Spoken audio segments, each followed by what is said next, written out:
안녕하세요. 헬로 마이 하우스의 김진아입니다. 오늘은 세입자와 집주인 간의 관계에 대해서 그리고 꼭 알아두셔야 될 점들을 말씀드리려고 하는데요. 세입자하고 집주인, 그러면 서로에게 아주 꼭 필요한 존재이자 권리와 책임이 항상 복잡하게 얽혀있는 관계이죠. 많이들 렌트를 살고 계시고 또 렌트를 주고 계시기 때문에 다들 잘 알고 계실 것 같지만 실은 생각보다 오해하고 계신 부분도 많고 또 잘 알려지지 않은 부분이 많아서 필수적인 상식들을 Q&A 방식으로 짚어보도록 하겠습니다. 자, question number 1. 하우스에서 지하에 세를 주는 것이 합법인가요? 라고 가끔 물어보시는데요. 토론토시의 경우 zoning, 그러니까 어떤 지역에 어떤 용도로 이제 집을 사용할 수 있느냐 그 자체에 있어서는 모든 단독주택, 반단독주택, 세미, 그리고 주거지역, R지역 안에 있는 타운하우스의 베이스먼트 어파트먼트, 즉 이제 반지하 같은 반지하 아파트 그런 것과 같이 세컨더리 스윗을 허용을 합니다. 세컨더리 스윗이라는 거는 이제 집이 이제 메인 집이 있는데 거기에다가 부가적으로 하나 더 2차적으로 만들어 놓은 그런 집이라는 뜻이죠. 자, 그런 것을 허용을 하고요. 그런데 zonin이 그렇다는 거고 법적으로 legal apartment를 만들기 위해서는 소방법 그리고 건축법에 부합해야 합니다. 예를 들어서 서로 다른 세대들이 이렇게 나누어져 있는 사이에 방화문이 있어야 되고요. 지하방 창문을 화재가 났을 때 탈출구로 쓸 수 있도록 egress windows로 좀 넉넉한 사이즈로 만들어야 되는 등 구체적인 필수 조건들이 있는데 여기에 맞추면 합법적인 secondary suite이 될 수 있습니다. 그런데 현재 토론토시에 있는 대다수의 반지하 세대는 legal apartment가 아니라고 볼 수 있죠. 자, question number 2. 렌트 가격은 집주인 마음대로 올릴 수 있습니까? 그리고 언제 어떻게 올릴 수 있는 건가요? 라고 질문하시는 분들이 있는데요. 렌트는 기본적으로 온타리오 주 정부에서 지정하는 가이드라인에 맞춰서 매년 몇 프로 이렇게 맥시멈을 올릴 수 있도록 되어 있습니다. 예를 들어서 2019년의 경우에는 1.8%까지 최대 올릴 수 있도록 지정이 되어 있어요. 그리고 1년 계약을 기준으로 말씀드리자면 렌트는 당연히 1년에 한 번, 최대 한 번만 올릴 수 있고요. 첫 계약 기간이 1년이었으면 그 1년이 지난 다음부터만 올릴 수 있습니다. 그리고 렌트 인상이 있다면 꼭 90일 전에 반드시 노티스를 주어야 됩니다. 자, question number 3. 세입자가 마음에 드는데 렌트를 굳이 안 올려도 되지 않을까요? 나는 이 사람이 마음에 드는데 괜히 성가시게 하고 싶지 않고 기분 나쁘게 하고 싶지 않다. 자, 저도 예전에 그런 집주인의 입장에 있어 봐서 아는데요. 1년에 고작 몇십 불밖에 못 올리니까 매년 꼬박꼬박 이렇게 렌트 인상 고지서를 챙겨서 주는 게 좀 귀찮기도 하고 또 세입자가 성실하고 마음에 드는데 굳이 이렇게 좀 귀찮거나 기분 나쁘게 하고 싶지 않아서 그대로 두는 게 낫지 않을까 생각하시는 경우가 많죠. 그런데 집주인분들이 간과하시고 계시는 점이 있는데요. 시장가에서 렌트가 너무 낮으면 시장가의 그 렌트가 요즘에 얼마 한다 이런 게 있는데 그거보다 더 낮게 한참 낮게 받고 있다면 뒤에 그 집을 팔 때 큰 손해를 보실 수 있습니다. 예를 들어서 월 2,000불에 계약을 했는데 5년간 렌트를 한 번도 올리지 않았다라고 쳐보죠. 그러면 1년에 대충 2% 정도 렌트를 올릴 수 있었다라고 가정을 한다면 5년 뒤에는 당연히 2,200불 이상이 지금 렌트가 되어야 되는데 아직 2,000불에 머물러 있죠. 자, 이 얘기는 5년에 걸쳐서 내가 지금까지 받을 수 있었으나 못 받은 그런 렌트가 5,000불 정도 손해가 있었다라고 보기도 하지만 그거보다 더 중요한 것이 내가 이제 이 집을 팔고 싶어요. 근데 이 집을 팔 때 집을 사러 오는 사람이 렌트 수입을 위해서 사는 투자자라고 한다면 렌트 수입을 나도 어차피 렌트를 주려고 사는 거다. 그렇다면 기존의 세입자에게 나가라고 못하고 세입자를 떠안고 사야 되기 때문에 렌트가 낮다면 오퍼를 아예 안 내죠. 투자자들은. 그래서 집을 사려는 사람이 줄어들 수밖에 없다는 점이 더 큰 문제라고 볼 수 있어요. 그리고 렌트를 뭐 1.5% 2% 3% 올린다고 해서 기분 나빠서 나간다는 렌트어는 거의 없습니다. 어차피 그 가격으로 지금 다시 구한다 그러면 못 구한다는 걸 알고 있죠. 자, question number 4. 렌트 가격을 가이드라인 이상으로 올리는 경우도 있습니까? 네, 렌트를 정부의 가이드라인 올해 뭐 1.8% 이거보다 더 이상으로 올리는 것이 합법인 경우도 있습니다. 첫째, 기본적으로 렌트에 대한 지금 오늘 말씀드리는 모든 방침은 주방과 욕실을 따로 쓰는 그런 독립적인 세대에만 해당되는 것이기 때문에 우리가 흔히 알고 있는 룸렌트는 렌트 가이드라인과 전혀 관계가 없습니다. 다른 방침, 오늘 말씀드리는 그런 방침에도 관계가 없고요. 자, 그리고 두 번째, 하우스의 세컨더리 스윗, 이제 하우스에 붙어 있는 그런 이제 독립적인 세대가 2018년 11월 15일 이후에 2018년 11월 15일 이후에 처음 만들어진 경우, 그전에는 렌트를 준 적도 없고 이거를 한 적이 없는데 근데 그 이후에 처음으로 이제 꾸며서 렌트를 이제 주기 시작했다. 그런 경우, 그 다음에 콘도라면 2018년 11월 15일 이후에 입주가 처음 시작됐던 아주 최근에 그런 건물일 경우에는 집주인이 렌트를 가이드라인 이상으로 올릴 수 있도록 되어 있습니다. 최근에 나온 정책이죠. 자, 그리고 세 번째, 렌트를 주고 있는 집의 재산세가 갑자기 뛰었어요. 그리고 아니면 집의 레노베이션을 좀 많이 했어요. 그리고 방범 장치가 없었는데 방범 장치를 달았다. 뭐 이런 경우에는 가이드라인 이상으로 렌트를 올릴 수 있는데요. 이때도 적법한 절차에 따라서 합당한 금액으로만 올릴 수 있고요. 가이드라인이 아까 있다 그랬잖아요. 근데 거기에서 최대 1.5배까지만 올릴 수 있습니다. 그러니까 뭐 몇백 불 갑자기 이렇게 내가 레노베이션 했다고 몇백 불 올리고 이거는 이제 불가능한 거죠. 자, question number 5. 1년 계약으로 렌트를 했는데 이제 렌트 1년 계약 이제 끝나가니까 집주인이 나가라고 해요. 그러면 나가야 됩니까? 라고 물어보시는데요. 여기에서 집주인이나 세입자 모두 많이 헷갈려 하시는 경우가 많은 것 같아요. 자, 렌트 계약이 끝났다는 것 자체는 세입자에게 나가라고 하는 이유가 될 수 없습니다. 계약 기간이 끝나도 법적으로 모든 렌트 계약은 month to month로 이어지기 때문이죠.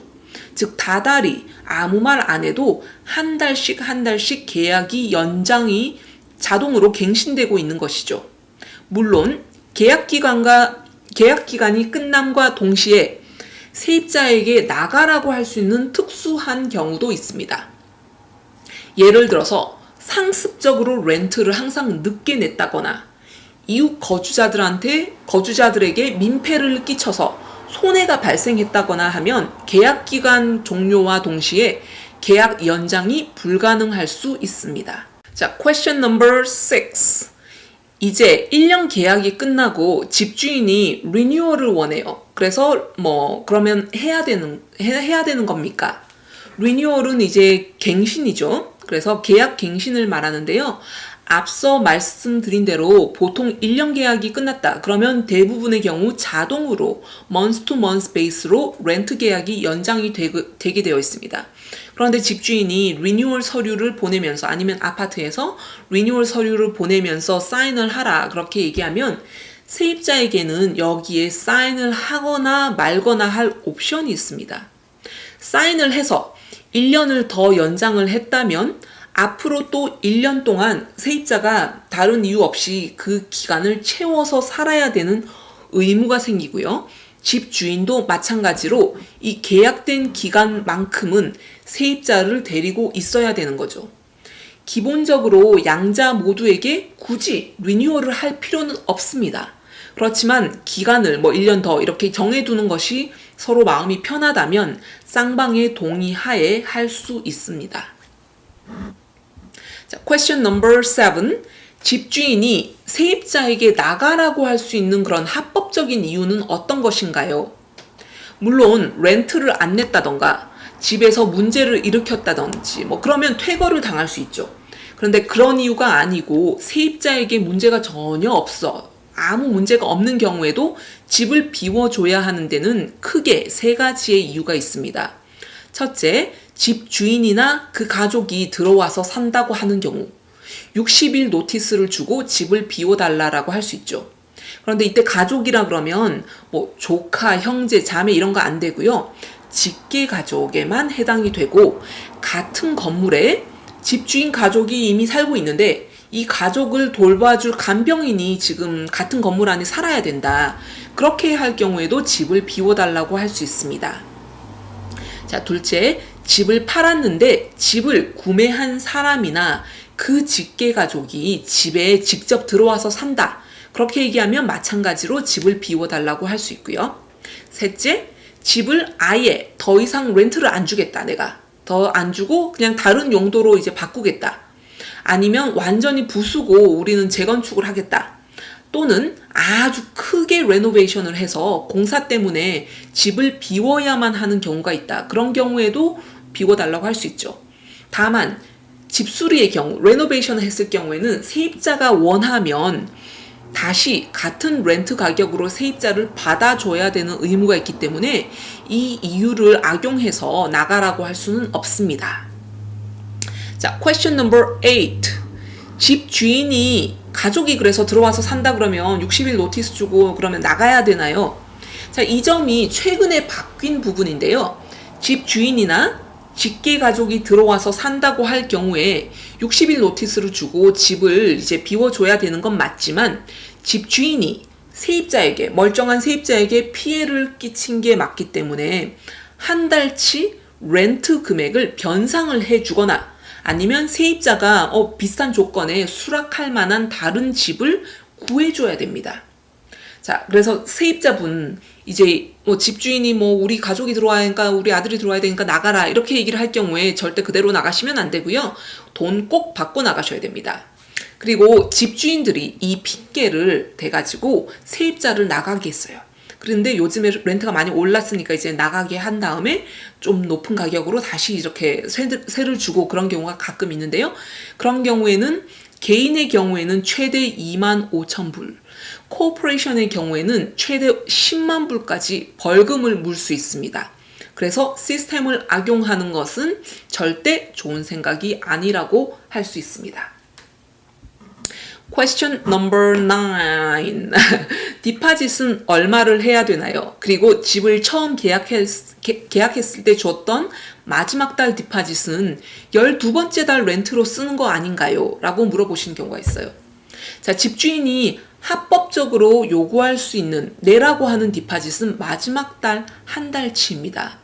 물론 첫 달, 마지막 달 이거를 렌트를 처음에 같이 내는 게 보통인데요. 첫 달은 디파짓이 아니죠. 그냥 이제 처음 살 집 렌트를 주는 거고요.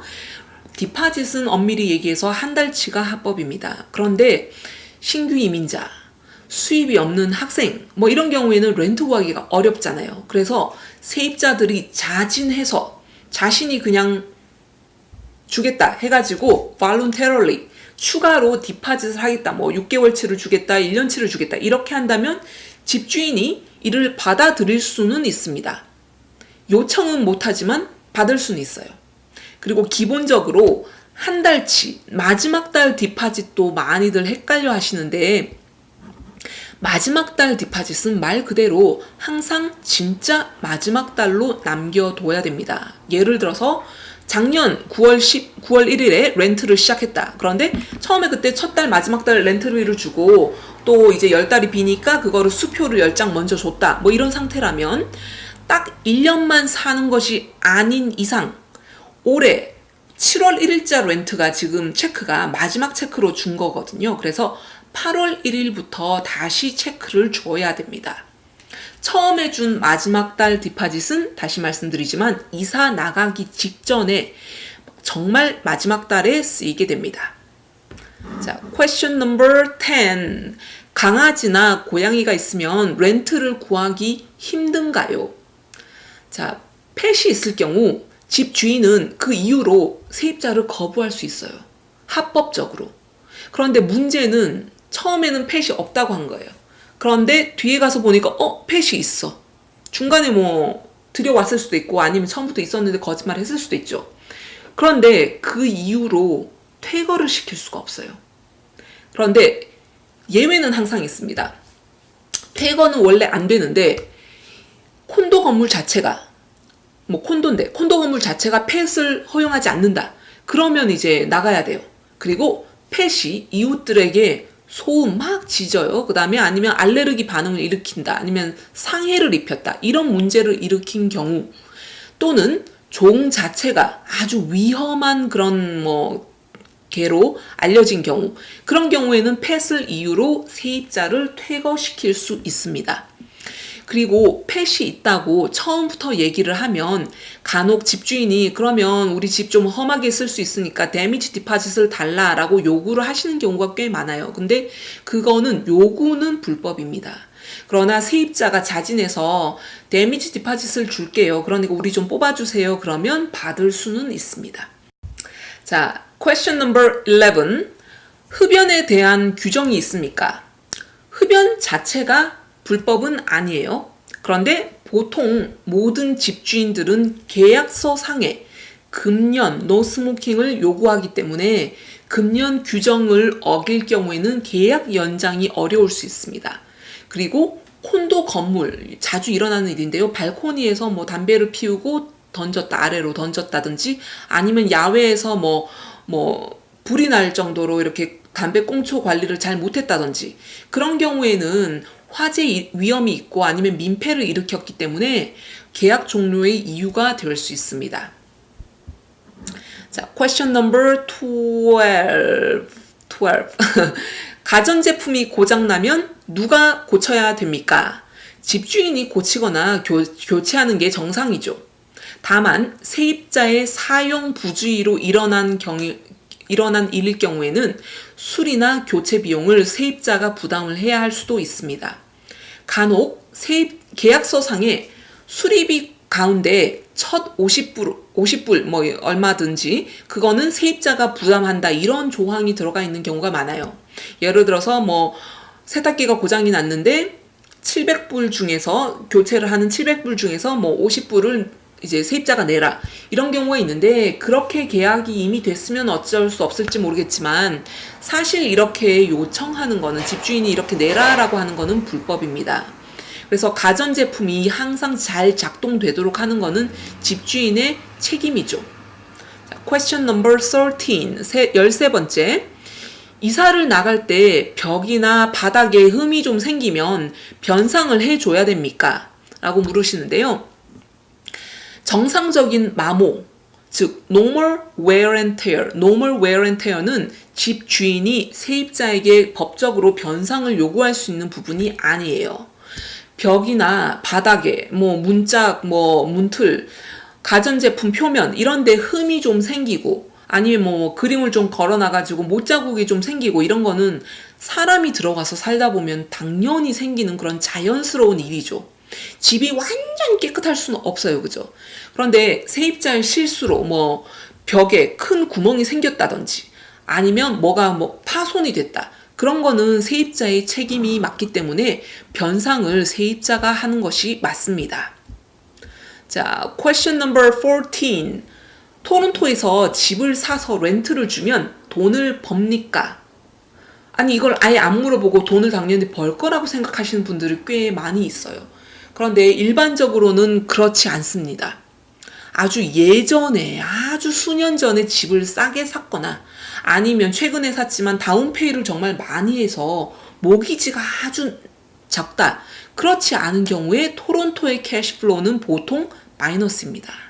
자, 캐시플로우라는 거는 렌트 수입이 있죠. 그런데 거기에다가 모기지 내는 걸 빼고 재산세를 빼고 콘도가 있다면 콘도의 경우라면 관리비도 빼고 그 다음에 집주인이 들어야 되는 그런 보험료도 빼고 그런 모든 들어가는 부대 비용을 다 뺀 것이 캐시플로우인데요. 아무래도 집값이 높다 보니까 요즘에 모기지 금액도 높기 때문에 다운페이를 많이 하거나 그러지 않은 경우에는 보통 매달 몇백 불씩 많게는 1000불 이상씩 마이너스가 나기 마련입니다.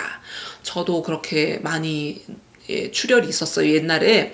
그런데 예를 들어서 매달 500불 캐시 적자가 나온다 하더라도, 캐시플로 적자가 나온다 하더라도 매달 내가 모기지가 있었는데 그 모기지의 원금을 뭐 700불씩 계속 갚아 나가고 있다. 그렇게 얘기하면 정확히 말해서는 200불 흑자죠. 자, 그렇게 볼 수 있고요. 그 다음에 여기에서 매년 집값이 올라가고 있는 집이라면 나의 에쿼티가 점점 더 늘어나는 거기 때문에 투자 가치가 있고 저축하는 거랑 마찬가지라고 볼 수 있습니다. 자, 오늘의 마지막 질문.